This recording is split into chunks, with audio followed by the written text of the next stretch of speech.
नमस्कार दोस्तों, मैं हूं वीरेन अहमदाबाद गुजरात से और आप सभी का हमारी चैनल हेल्थ एंड किडनी में बहुत बहुत स्वागत करता हूं। दोस्तों, मैंने हमेशा से ये बताया है हमारे वीडियोस में कि किडनी डायलिसिस से बहुत ज्यादा अच्छा है किडनी ट्रांसप्लांट का ऑपरेशन, क्योंकि डायलिसिस पे हम श्योर नहीं होते कि कल क्या होने वाला है, क्योंकि किडनियां काम नहीं करती और किडनी का काम हम करवाते हैं एक मशीन से। हमारा जो ब्लड होता है वो 3 दिन में एक बार साफ होता है जब हम डायलिसिस करवाते हैं, और ट्रांसप्लांट हो जाता है उसके बाद हमें एक किडनी मिल जाती है जो लगातार हमारे बॉडी का ब्लड साफ करती रहती है। तो वो ज्यादा सेफ है क्योंकि उसमें हमारी तबीयत ज्यादा अच्छी रहती है और हम एकदम हेल्दी रह पाते हैं। लेकिन फिर भी दोस्तों, बहुत सारे लोग जो ट्रांसप्लांट करवाना चाहते हैं उनको बहुत सारे डर है, और वो डर ज्यादातर गलत फहमी की वजह से है। क्योंकि दोस्तों, दुनिया में बहुत सारी बातें चलती रहती है। एक इंसान अगर किसी को बताता है कि मैं ट्रांसप्लांट करवाना चाहता हूं अपना, तो दोस्तों सामने वाले इंसान को अगर कोई नॉलेज है भी नहीं, कोई एक्सपीरियंस भी नहीं है, फिर भी वो तरह तरह की बातें बताएगा।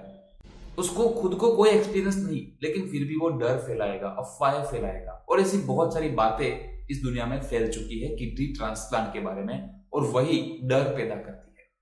तो वो सारी गलत फहमियां है, उसको मैं दूर करना चाहता हूं इस वीडियो के माध्यम से।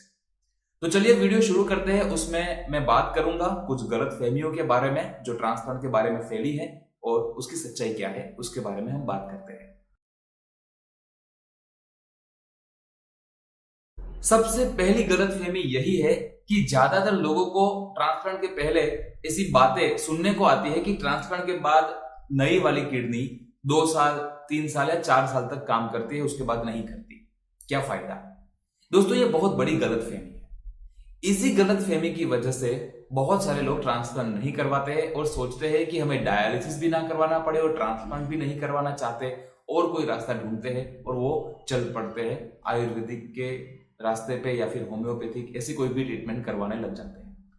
दोस्तों, ये बहुत बड़ी गलतफहमी है कि ट्रांसप्लांट के बाद 2-4 साल या 5 साल तक ही किडनी चलती है। जो भी ये बोलता है या जो भी ये मानता है, उसको सबसे पहले अपने नजदीक में कोई भी गवर्नमेंट हॉस्पिटल जहां पे किडनी ट्रांसप्लांट का ऑपरेशन होता है वहां पर जाना चाहिए। कुछ पेशेंट्स को जिनके ट्रांसप्लांट हो चुके हैं उनको मिलना चाहिए, उनसे बातचीत करनी चाहिए। मैं गारंटी के साथ कह सकता हूं कि ऐसी कोई भी हॉस्पिटल में आप जाओगे तो आपको ट्रांसप्लांट के बाद वाले जितने भी पेशेंट्स मिलेंगे उसमें 70 to 80% लोग ऐसे मिलेंगे जिनके ऑपरेशन को 10 साल, 15 साल, 20 साल हो चुके होंगे। मैंने इस चैनल में हमने पहले भी एक वीडियो बनाया है। फेसबुक पे एक जो किडनी ट्रांसप्लांट के रिलेटेड जो ग्रुप है, आप यहां पे ऊपर क्लिक करके उस ग्रुप के बारे में इंफॉर्मेशन ले सकते हो। फेसबुक के उस ग्रुप में आज मैंने एक पोस्ट पढ़ी थी, कोई अपने प्रॉब्लम के बारे में डिस्कस कर रहा था। उसकी कमेंट में एक मैडम ने क्या लिखा है, देखिए मैं आपको स्क्रीन शेयर करके बताता हूं। देखिए स्क्रीन पे आप देख सकते हो, इस मैडम ने लिखा है कि उनकी किडनी को, उनके ट्रांसप्लांट को 49 ईयर्स हो चुके हैं, 49 साल हो चुके हैं। वो जब 14 साल के थी तब उनके पापा ने उनको किडनी दी थी, और आज वो 63 ईयर्स के हैं। दोस्तों, ऐसे बहुत सारे एग्जाम्पल्स हैं, ये सिर्फ एक एग्जाम्पल है। अगर आपको ज्यादा एग्जाम्पल्स चाहिए तो हमें कमेंट बॉक्स में बताइएगा, हम एक स्पेशली वीडियो बनाएंगे उसके बारे में। ऐसे बहुत सारे एग्जाम्पल्स उस वीडियो में हम डालेंगे। तो दोस्तों, ऐसे बहुत सारे एग्जाम्पल्स हैं जिनकी किडनी 30 साल, 40 साल तक चली हो। बहुत सारे लोग आपको मिलेंगे, और 20-25 साल तो बहुत नॉर्मल हो चुका है, क्योंकि आज मेडिकल साइंस बहुत आगे है। आज हमारे डॉक्टर्स बहुत आगे बढ़ चुके हैं, टेक्नोलॉजी बहुत आगे है। तो इसलिए 2-4 साल, 5 साल किडनी चलेगी, ये बहुत बड़ी गलतफहमी है। इसको आप बिल्कुल निकाल दीजिए। ट्रांसप्लांट के बाद आप बहुत ज्यादा सालों तक अच्छे से, हेल्दी तरीके से जी सकते हो। दूसरी गलतफहमी यह है कि ट्रांसप्लांट के बाद दवाइयां बहुत महंगी आती है। देखिए दोस्तों, एक तरह देखा जाए तो ये गलतफहमी है भी और नहीं भी, क्योंकि ये डिपेंड करता है 2 मैटर्स पे। पहली ये कि आपने ट्रांसप्लांट कहां पर करवाया है, या फिर आप दवाइयां कहां से लेते हो, गवर्नमेंट हॉस्पिटल या प्राइवेट हॉस्पिटल। और दूसरा ये कि ट्रांसप्लांट के बाद आप अपना कितना ध्यान रखते हो। जैसे कि मेरी बात करूं तो मैंने गवर्नमेंट हॉस्पिटल में ही ट्रांसप्लांट करवाया था, और मैं दवाइयां भी गवर्नमेंट हॉस्पिटल से ही लेता हूं, तो मुझे बहुत सस्ती पड़ती है दवाइयां। मेरी महीने की दवाइयां 2000 से लेके 2500 रुपए तक में आ जाती हैं। और दूसरा जो मैंने मैटर बताया कि आप अपना कितना ध्यान रखते हो, जैसे कि मैं मेरा पूरा ध्यान रखता हूं, तो मेरी जो दवाइयां, जो मेन दवाइयां होती है किडनी की, उसके अलावा और कोई दवाइयां नहीं चलती। ना मुझे गैस का प्रॉब्लम है, ना मुझे बीपी का कोई प्रॉब्लम है, ना मुझे शुगर है, उसमें से कोई भी तकलीफ मुझे नहीं है, तो मुझे और कोई दवाइयां नहीं लेनी पड़ती, तो मुझे महंगी नहीं पड़ेगी। तो इस तरह से आप कहां से ऑपरेशन करवाते हो या फिर गवर्नमेंट हॉस्पिटल या प्राइवेट हॉस्पिटल कहां से दवाइयां लेते हो, उस पर डिपेंड करता है। प्राइवेट हॉस्पिटल से दवाइयां लोगे तो बेशक महंगी पड़ेगी, 5,000, 10,000, 15,000 तक भी जा सकती है महीने की। और अगर गवर्नमेंट हॉस्पिटल में करवाओगे तो ज्यादा से ज्यादा 3,000-3,500 तक दवाई आपको मिल जाएगी। ये आप याद रखिए, दवाइयां हमेशा के लिए इतनी महंगी नहीं पड़ती, और गवर्नमेंट हॉस्पिटल में दवाइयां लेने के लिए भी बहुत सारी सहाय मिलती है। आप आयुष्मान कार्ड में से भी बहुत सारी जगह से दवाइयां खरीद सकते हो। तीसरी गलतफहमी कि ट्रांसप्लांट के बाद हमें बहुत ध्यान रखना पड़ता है, बहुत परहेज फॉलो करना पड़ता है, बहुत सारे रिस्ट्रिक्शन होते हैं। दोस्तों एक बात मैं क्लियर करना चाहता हूं कि रिस्ट्रिक्शन तो रहेंगे, एक बार आप बीमार पड़ गए तो रिस्ट्रिक्शन तो रहेंगे, लेकिन हां इतना श्योर है मेरे एक्सपीरियंस से और दूसरे लोगों के एक्सपीरियंस से मैं बताता हूं कि जितने रिस्ट्रिक्शंस, जितने परहेज आप डायलिसिस पे हो तब फॉलो करते हो, उससे बहुत कम हो जाएंगे। क्यों? क्योंकि डायलिसिस पे हो तब आपका ब्लड 3 दिन में एक बार प्योर करना पड़ता है, तो खाने पीने में ध्यान ज्यादा रखना पड़ेगा कि ब्लड में कचरा ना जमा हो जाए। ट्रांसप्लांट के बाद किडनी चालू हो गई है, ब्लड रेगुलर साफ होता है, यूरिन में कचरा निकल जाता है, तो थोड़ा सा कम ध्यान रखते हैं तो चलता है। ध्यान तो रखना पड़ता है, जितना ज्यादा ध्यान रखोगे उतनी ज्यादा किडनी चलेगी, लेकिन आप पानी भी तो पी सकते हो, ये भी बहुत बड़ा फायदा है। तो डायलिसिस पे जितना ध्यान रखते हो उससे कम ध्यान रखना पड़ता है, क्योंकि आप ऑटोमेटिकली थोड़े हेल्दी हो जाते हो, आपकी बॉडी ठीक हो जाती है, अच्छे से खाना खा सकते हो, भूख लगती है, अच्छी नींद आ जाती है, सांस नहीं फूलती। ये सारी चीजों से आपको छुटकारा मिल जाएगा ट्रांसप्लांट के बाद। चौथी गलतफहमी कि दवाइयां लाइफ टाइम लेनी पड़ती है।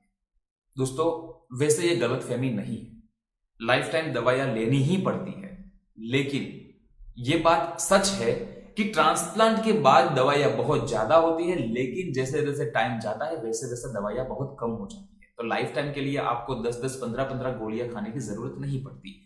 मेरी बात करूं तो ट्रांसप्लांट के कुछ महीनों तक, 3 या 4 महीनों तक दिन की 10 या 12 दवाइयां होगी, लेकिन अभी की बात करूं, 2 साल के ऊपर का टाइम हो चुका है, अभी की बात करूं मैं तो पूरे दिन में मैं 5 गोलियां खाता हूं। सुबह में 9 बजे 1, 10 बजे 2 और रात को 10 बजे 2, बस उससे ज्यादा कोई दवाई में नहीं लेता।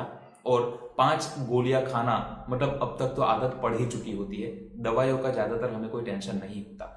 तो ये बात बस अपने दिमाग में डाल दीजिए कि दवाइयां इतनी ज्यादा नहीं रहती और धीरे धीरे कम भी हो जाती है। 5वीं गलतफहमी, और इस गलतफहमी की वजह से बहुत सारे लोग ऑपरेशन नहीं करवाते, वो ये है कि डोनर को भी बहुत सारी चीजें संभालना पड़ता है, डोनर की भी लाइफ थोड़ी सी खराब हो जाती है, उनकी मुसीबतें बढ़ जाती है। दोस्तों ये बहुत बड़ी गलतफहमी है।